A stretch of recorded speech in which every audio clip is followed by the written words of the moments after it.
तो कल अपन ने फिजन तक के पढ़ा था। आज अपन असेक्सुअल रिप्रोडक्शन का एक नया टाइप चालू करेंगे जिसे बोलते हैं बडिंग। तो जनरली बडिंग एक ऐसी प्रोसेस होती है जिसमें सबसे पहले पेरेंट बॉडी पे एक बड बनता है।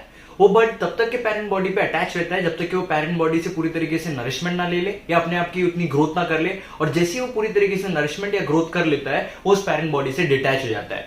बडिंग जो होता है ये जनरली दो टाइप्स के होते हैं। दो टाइप्स की बडिंग देखी जाती है। एक होता है एक्सोजिनस बडिंग और दूसरी होती है एंडोजिनस बडिंग।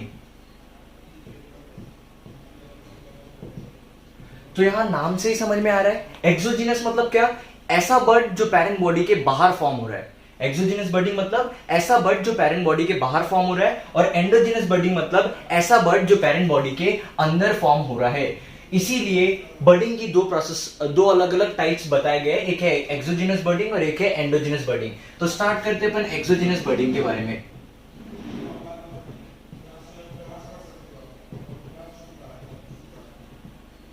तो एक्सोजिनस बडिंग में सबसे पहला पॉइंट, इसमें जो आउटग्रोथ होता है, आउटग्रोथ यहां पे पर्टिकुलरली आउटग्रोथ यहां पे बड को बोला गया है। ये आउटग्रोथ जो होता है ये बाहर होता है पेरेंट बॉडी के।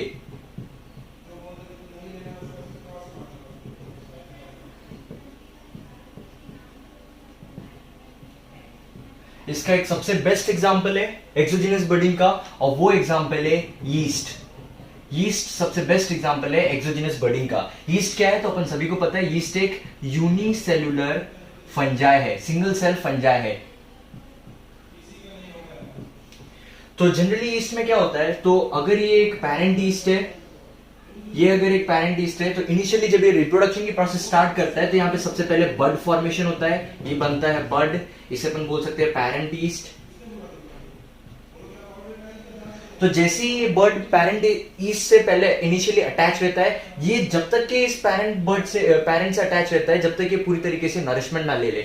जैसे ही ये पूरी तरीके से नरिशमेंट ले लेता है तो ये बर्ड जो है ये पेरेंट बॉडी से डिटैच हो जाता है, और डिटैच होने के बाद खुद ही आगे चल के एक नए ईस्ट की फॉर्मेशन करता है। तो ये सबसे पहला एग्जाम्पल था एक्सोजिनस बडिंग का। इसी तरीके से एक और एग्जाम्पल है, सेकेंड एग्जाम्पल है एक्सोजिनस बडिंग का, और ये है हाइड्रा। हाइड्रा में भी एक्सोजिनस बडिंग देखी जाती है। अब देखते हैं कैसे। तो हाइड्रा जो होता है ये कुछ इस तरीके का होता है।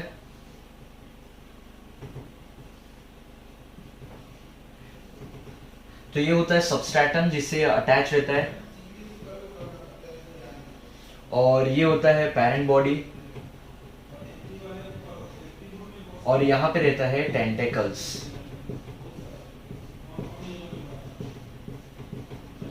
ये होता है टेंटिकल्स जो हेल्प करता है इसे लोकोमोशन में। तो सबसे पहले हाइड्रा की जो पेरेंट बॉडी रहती है सबस्ट्रेटम से अटैच रहता है, और ऊपर की तरफ इसमें टेंटिकल्स होते हैं। अब इनिशियली जब हाइड्रा के अंदर रिप्रोडक्शन की प्रोसेस स्टार्ट होती है तब एक बेबी हाइड्रा या फिर एक छोटा सा बर्ड की फॉर्मेशन होती है हाइड्रा के पेरेंट बॉडी पे। एक छोटा सा बर्ड फॉर्मेशन होता है या फिर बेबी हाइड्रा की फॉर्मेशन होती है, और ये इस हाइड्रा से या पेरेंट बॉडी से तब तक के अटैच रहता है जब तक ये पूरी तरीके से डेवलपमेंट ना कर ले या ग्रोथ ना कर ले। जैसे ही पूरी तरीके से डेवलपमेंट या ग्रोथ कर लेता है ये इस पेरेंट बॉडी से डिटैच हो जाता है, अलग हो जाता है, और अलग होने के बाद एक नया हाइड्रा की फॉर्मेशन करता है। तो अपन ने यहाँ पे बडिंग का सबसे पहला टाइप देखा है जिसे बोला जाता है एक्सोजिनस बडिंग। अब अपन बडिंग का सेकेंड टाइप देखेंगे जिसे बोला जाता है एंडोजिनस बडिंग।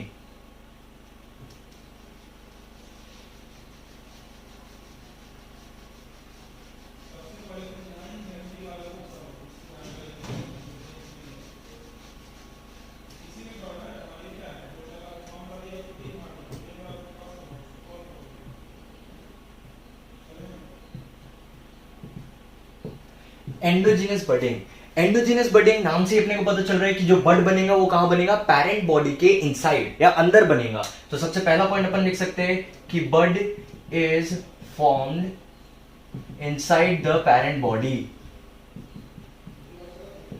बड जो बनता है ये कहां बनता है, तो ये पेरेंट बॉडी के अंदर बनता है। और दूसरी सबसे इंपॉर्टेंट चीज, इसका जो एक एग्जाम्पल है जिसका नाम है स्पॉन्जिला। स्पॉन्जिला, स्पॉन्जिला जो होता है ये एक अकेला फ्रेश वाटर स्पॉन्ज होता है।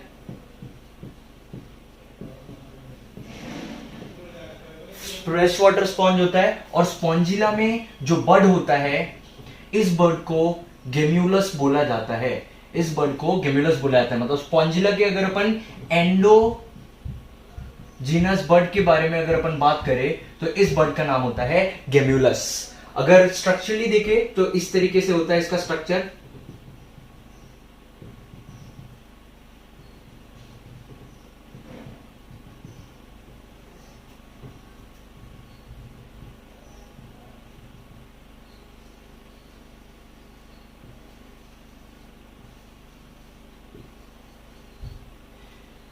ये अपन बोल सकते हैं पैरेंट बॉडी, ये होता है सबस्ट्रेटम जिससे अटैच रहता है, और ये जो अंदर बड दिख रहे हैं, इस बड को अपन बोल सकते हैं गेम्यूलस।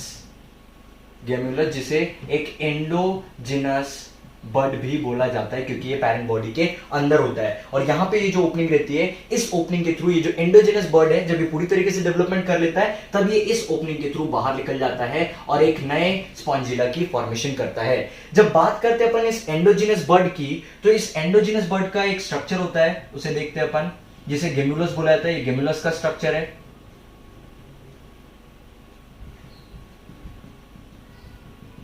तो गेम्यूलस के एकदम सेंटर में कुछ सेल्स का मास रहता है,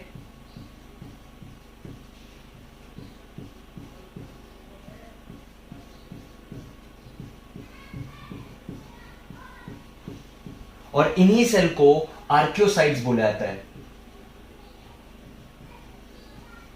इसके आजू बाजू कुछ जिलेटिनस शीट रहता है, जो एक तरीके से प्रोटेक्शन का काम करता है, इसको प्रोटेक्ट करके रखता है।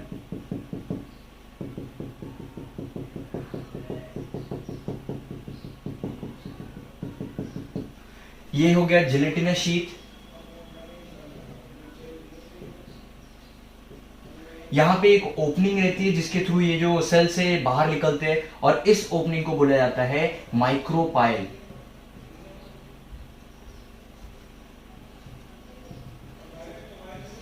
और माइक्रोपाइल एक ऐसी ओपनिंग रहती है जो इस गेम्यूलस को सबस्ट्रेटम से अटैच होने में हेल्प करता है। मतलब ये जो ओपनिंग दिख रही है अपने को माइक्रोपाइल, ये अटैच रहता है सबस्ट्रेटम से। आजू बाजू ये जो सब्सटेंस दिख रहा है अपने को, एक शीट दिख रही है, इसे बुलाया जाता है जिलेटिनस शीट। इसका काम क्या रहता है? तो इसका काम रहता है प्रोटेक्शन। इसके अंदर कुछ स्ट्रक्चर पाए जाते हैं जिसे बोला जाता है स्पिक्यूल्स।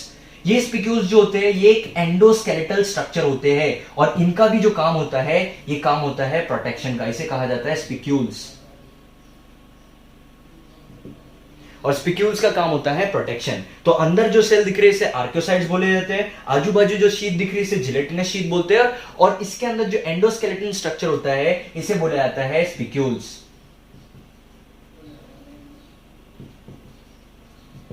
अब बात आती है कि बॉडी कैसे फॉर्म होती है इस स्पॉन्जिला की। तो सबसे पहले अपन ने देखा कि ये स्पॉन्जिला है। स्पॉन्जिला ने जैसी रिप्रोडक्शन की प्रोसेस स्टार्ट की, तो इसके अंदर कुछ बर्ड्स बनने लगे, एंडोजिनस बर्ड बनने लगे, और इसी एंडोजिनस बर्ड का नाम था गेम्यूलस।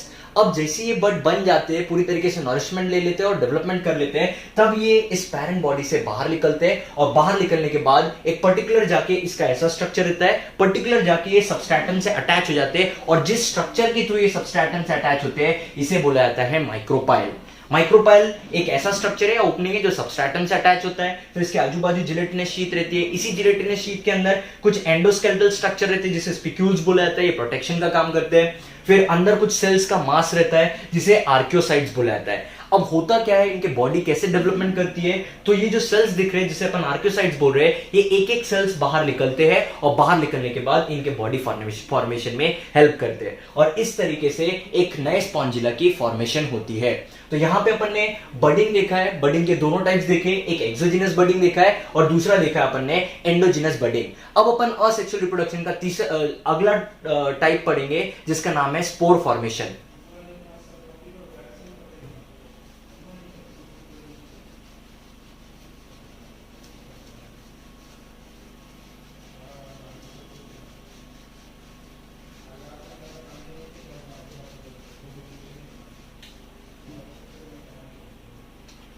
तो नेक्स्ट अपना जो असेक्सुअल रिप्रोडक्शन का टाइप है वो है स्पोर फॉर्मेशन। स्पोर फॉर्मेशन जो होता है ये बहुत अलग अलग तरीके का होता है अलग अलग ऑर्गेनिज्म में। अपन सिर्फ कुछ major spore types, spore formation के टाइप्स पढ़ने वाले। सबसे पहला जो अपन स्पोर के बारे में अपन पढ़ेंगे, इसे पहले भी पढ़ चुके हैं, इसे बोला जाता है जू स्पोर्स। जू स्पोर, सबसे पहली चीज, जू स्पोर जो होता है ये एक मोटाइल स्पोर होता है। मोटाइल स्पोर मतलब अपना मूवमेंट कर सकता है, और मूवमेंट करने के लिए इसके पास पर्टिकुलरली फ्लैजिला प्रेजेंट रहता है। दूसरी चीज, ये सबसे बेस्ट तरीके से अपन देख सकते हैं, इसे, इसका एक बेस्ट एग्जांपल होता है क्लैमिडोमोनास।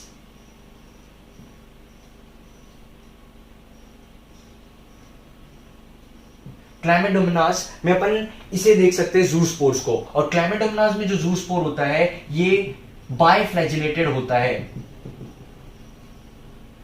बायफ्लैजिलेटेड का मतलब क्या है? बाय मतलब होता है टू, और फ्लैजिलेटेड मतलब फ्लैजिला। इसका मतलब क्लैमिडोमोनास का जो स्पोर रहता है ये स्पोर बायफ्लैजिलेटेड रहता है, इसमें 2 फ्लैजिला प्रेजेंट रहता है, और ये बहुत अच्छा एग्जांपल है जू स्पोर का। अगला जो स्पोर होता है ये स्पोर होता है कोनिडिया। कोनिडिया जो होता है, सबसे पहली चीज ये एक नॉन मोटाइल स्पोर होता है। दूसरी चीज, ये जो इसका सबसे बेस्ट एग्जांपल है, इसका बेस्ट एग्जांपल है पेनिसिलियम। पेनिसिलियम में देखा जाता है कोनिडिया। एक और चीज, अगर अपन बात करें इस कोनिडिया की जो पेनिसिलियम में पाया जाता है, ये एक चेन लाइक स्ट्रक्चर में पाया जाता है। तो अपन लिख सकते हैं कि प्रेजेंट इन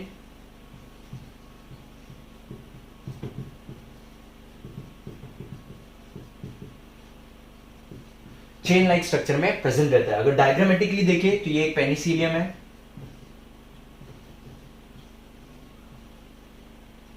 और ये है कोनिडिया, स्पोर्स जो इससे अटैच्ड है।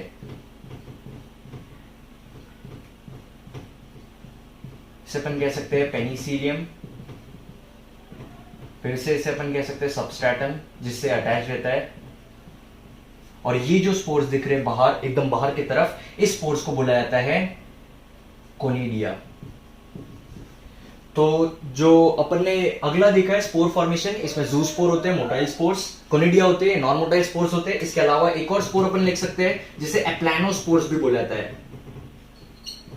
एप्लानोस्पोर्स भी जो होते हैं ये एक तरीके के नॉन मोटाइल स्पोर्स होते हैं, और ये लगभग मैक्सिमम एल्गे के पास पाए जाते हैं जो अपने स्पोर फॉर्मेशन के वक्त एप्लानोस्पोर्स का फॉर्मेशन करते हैं। तो ये कुछ अलग अलग टाइप के स्पोर फॉर्मेशन है, और इसके बाद अपन जो टॉपिक पढ़ेंगे वो है फ्रेगमेंटेशन।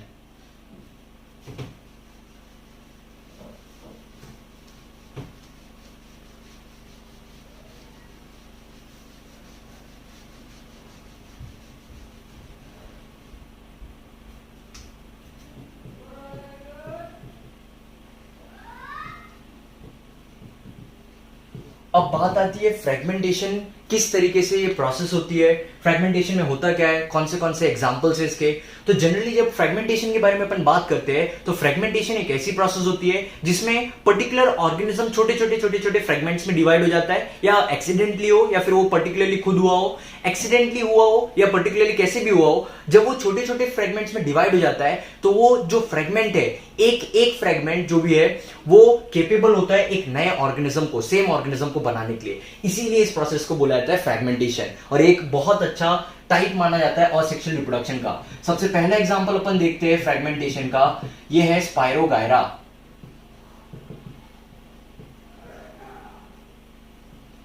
ये एक फिलामेंटस एल्गे होता है,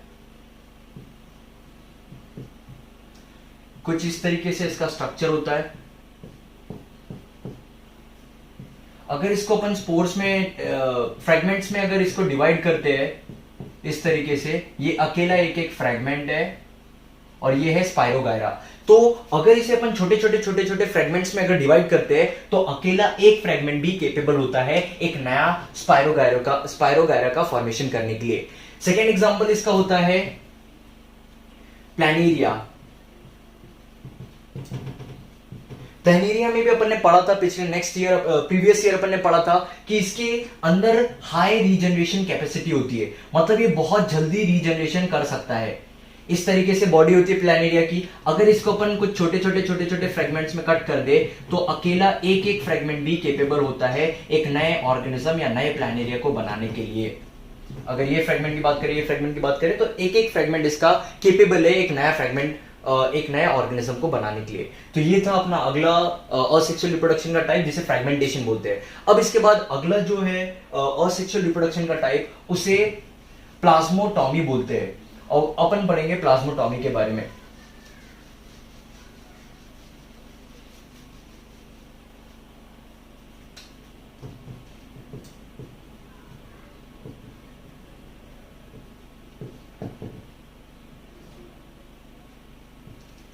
तो जनरली प्लाज्मोटॉमी जो होता है ये जनरली मल्टी न्यूक्लिएटेड प्रोटोजोन्स में देखा जाता है।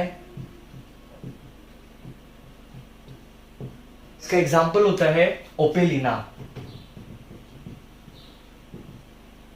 तो देखते हैं ओपेलिना में किस तरीके से प्लाज्मोटॉमी होती है। जनरली ओपेलिना जो होता है ये एक मल्टी न्यूक्लिएटेड प्रोटोजोन है। जैसे ये अगर बॉडी है तो इसके अंदर बहुत सारे न्यूक्लियस रहेंगे।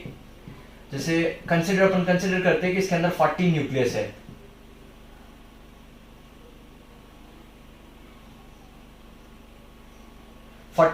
है। अब जनरली इसे अपन बाद में समझते हैं, पहले कुछ टॉपिक क्लियर करते हैं। अपन ने देखा था कि जब भी सेल डिवीजन होता है, जैसे मान लो ये एक सेल है जिसमें सेल डिवीजन होने वाला है, तो सिंपली सबसे पहली स्टेप जो होती है उसमें क्या होता है, सेल का साइज बढ़ता है, सेल साइज इंक्रीज होता है। तो फर्स्ट स्टेप अपन लिख सकते हैं सेल साइज इंक्रीजेस। फिर अगला जो स्टेप होता है ये सेकेंड स्टेप होता है, जिसे बोला जाता है कैरियोकाइनेसिस। कैरियोकाइनेसिस का मतलब होता है न्यूक्लियर डिवीजन, न्यूक्लियस का डिवाइड होना। तो सेकंड स्टेप जो है ये है कैरियोकाइनेसिस, इसमें 2 न्यूक्लियस डिवाइड हो चुके हैं। फिर अगला जो स्टेप होता है थर्ड स्टेप, जिसे बोला जाता है साइटोकाइनेसिस। और साइटोकाइनेसिस मतलब होता है साइटोप्लाज्म का डिवाइड होना। और अब ये जो सेल रहता है ये इस तरीके से डिवाइड हो जाता है और 2 अलग अलग सेल्स में डिवाइड हो जाता है, 2 डॉटर सेल्स फॉर्मेशन हो जाती है।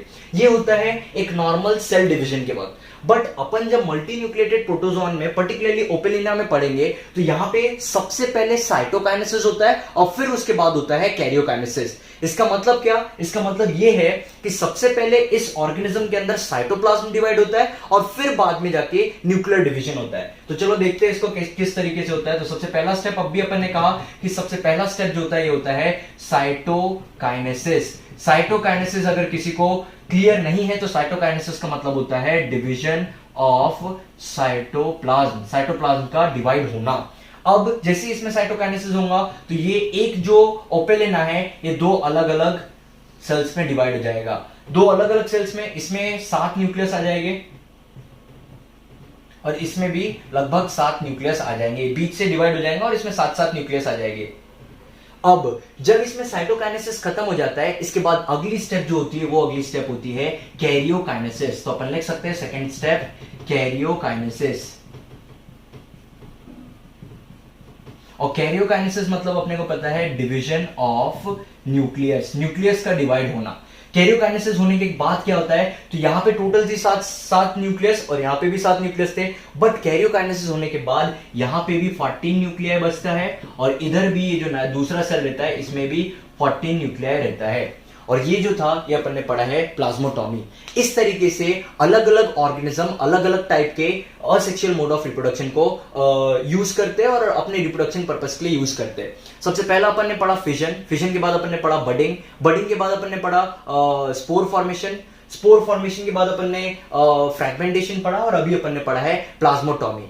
अब जो अपने को पढ़ना है वो भी एक टाइप है असेक्सुअल रिप्रोडक्शन का, बट ये जो असेक्सुअल रिप्रोडक्शन का टाइप अभी पढ़ने वाले ये अपन पढ़ेंगे प्लांट्स के केस में, कि प्लांट्स किस तरीके से असेक्सुअल रिप्रोडक्शन को यूज करते हैं अपने रिप्रोडक्शन प्रोसेस में। अपन पढ़ेंगे असेक्सुअल रिप्रोडक्शन इन प्लांट्स।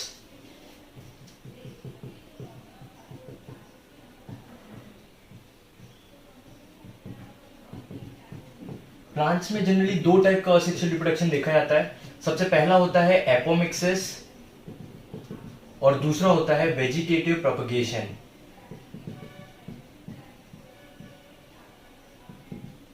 तो दोनों को एक एक करके देखते हैं। सबसे पहले स्टार्ट करते हैं अपन एपोमिक्सिस। तो जब अपन बात करते हैं एपोमिक्सिस के बारे में तो यहां पे अपने को एक टर्म समझना पड़ेगा जिसको बोला जाता है अगैमोस्पर्मी। अब बात आती है अगैमोस्पर्मी मतलब होता क्या है। तो अगैमोस्पर्मी एक ऐसी असेक्सुअल रिप्रोडक्शन की प्रोसेस होती है प्लांट में जिसमें एम्ब्रियो का फॉर्मेशन होता है बट एक अनफर्टिलाइज्ड ओव्यूल के ओव्यूल के हेल्प से होता है एम्ब्रियो का फॉर्मेशन। तो अगेमोस्पर्मी मतलब क्या लिख सकते हैं अपन? लिख सकते हैं it is a process in which embryo is formed by unfertilised ovule. इसका मतलब क्या हुआ है? इसका मतलब ये हुआ है कि यहां इस प्रोसेस में एम्ब्रियो तो फॉर्म हो रहा है, बट कैसे हो रहा है? एक अनफर्टिलाइज्ड ओव्यूल के वजह से हो रहा है। एक ऐसा ओव्यूल जिसमें फर्टिलाइजेशन नहीं हुआ, उसकी वजह से एम्ब्रियो की फॉर्मेशन हुई है। इस अगेमोस्पर्मी के तीन टाइप होते हैं। सबसे पहला टाइप होता है एडवेंटिव पॉलीएम्ब्रियोनी। सेकेंड टाइप होता है रिकरेंट अगेमोस्पर्मी, या फिर इसे बोला जाता है एपोमिक्सिस। और थर्ड टाइप जो होता है ये होता है नॉन रिकरेंट अगेमोस्पर्मी। अब अपन देखते हैं कि एडवेंटिव पॉलीएम्ब्रियोनी क्या होता है, रिकरेंट अगेमोस्पर्मी या फिर एपोमेक्सिस मतलब क्या होता है, और नॉन रिकरेंट अगेमोस्पर्मी मतलब क्या होता है। स्टार्ट करते हैं अपन एडवेंटिव पॉलीएम्ब्रियोनी से। तो अब अपन पढ़ेंगे एडवेंटिव पॉलीएम्ब्रियोनी। तो एडवेंटिव पॉलीएम्ब्रियोनी एक ऐसी प्रोसेस होती है जिसमें एम्ब्रियो का फॉर्मेशन होता है, बट किसकी वजह से होता है? ये एम्ब्रियो फॉर्म होता है न्यूसेलस के सेल्स की वजह से या फिर इंटीगुमेंट के सेल की वजह से। तो इसकी डेफिनेशन अपन लिख सकते हैं। ये फर्स्ट टाइप अपन पढ़ रहे हैं कि in this process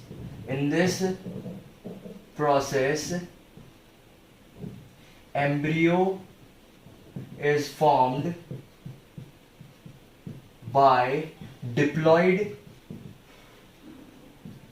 diploid cells of nucellus और इंटीगुमेंट्स। इसका मतलब क्या हुआ? एम्ब्रियो फॉर्म तो होगा, बट किसके वजह से फॉर्म होगा? Diploid cell. किस डिप्लॉइड सेल से? तो न्यूसेलस और इंटीगुमेंट्स के डिप्लॉइड सेल की वजह से एम्ब्रियो फॉर्म होगा। अब बात आती है न्यूसेलस मतलब क्या होता है और इंटीगुमेंट मतलब क्या होता है। तो अपन सभी को पता है कि अगर फ्लावर के बारे में बात करें, जो एक फीमेल रिप्रोडक्टिव पार्ट होता है जनरली प्लांट्स का, तो उसका 3 मेजर कंपोनेंट्स होते हैं। और वो 3 मेजर कंपोनेंट्स होते हैं, सबसे पहला होता है स्टिग्मा, सेकेंड होता है स्टाइल, और एक होता है ओवरी। और ये तीनों को मिला के अपन बोलते हैं पिस्टिल। दूसरी चीज, अपने को पता है कि ओवरी के अंदर प्रेजेंट रहता है ओव्यूल। अब बात आती है ओव्यूल दिखता कैसा है, ओव्यूल का स्ट्रक्चर कैसा होता है। तो अपने को पता है ओव्यूल कुछ इस तरीके से दिखता है।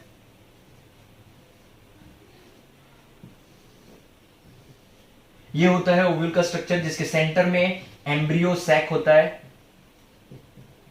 फिर ये होता है इनर इंटीग्यूमेंट, और ये होता है आउटर इंटीग्यूमेंट। और यहां पे जो खाली जगह दिख रही है, इस खाली जगह में कुछ सेल्स प्रेजेंट रहते हैं, और इसी जगह को बोला जाता है न्यूसेलस।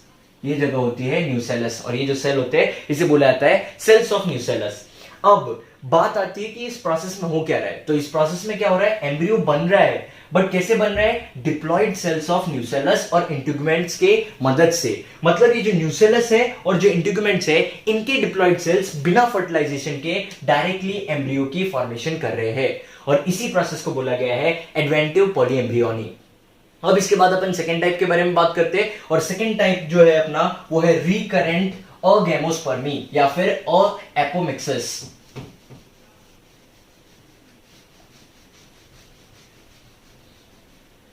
तो सेकेंड टाइप है अपना रिकरेंट अगेमोस्पर्मी और एपोमिक्सिस। अब इस प्रोसेस में भी क्या होता है? इस प्रोसेस में भी एम्ब्रियो की फॉर्मेशन होती है, एम्ब्रियो बनता है, बट एम्ब्रियो पता है किस तरीके से बनता है? एम्ब्रियो बनता है एक डिप्लॉइड एमएमसी के हेल्प से। अब बात आता है कि डिप्लॉइड एमएमसी किसे बोला जाता है। एमएमसी का फुल फॉर्म होता है मेगास्पोर मदर सेल।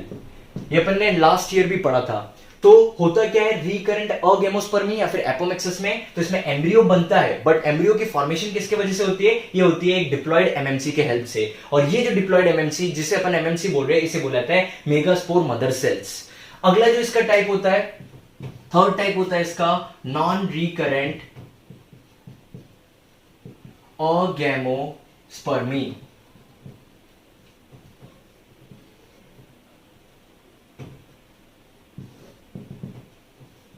इस प्रोसेस में क्या होता है, तो इस प्रोसेस में भी एम्ब्रियो की फॉर्मेशन होती है, बट इस प्रोसेस में जो एम्ब्रियो बनता है, ये बनता है एक हैप्लॉइड एग सेल से, हैप्लॉइड एग सेल से, जिसके पास नंबर ऑफ क्रोमोसोम n होते हैं। और इसी प्रोसेस को बोला जाता है पार्थेनोजेनेसिस। पार्थेनोजेनेसिस मतलब एक ऐसी प्रोसेस जिसमें एम्ब्रियो की फॉर्मेशन तो हो रही है, बट कैसी हो रही है, बिना फर्टिलाइजेशन के हो रही है। और किसके वजह से हो रही है, तो ये हो रही है हैप्लॉइड एग सेल के वजह से।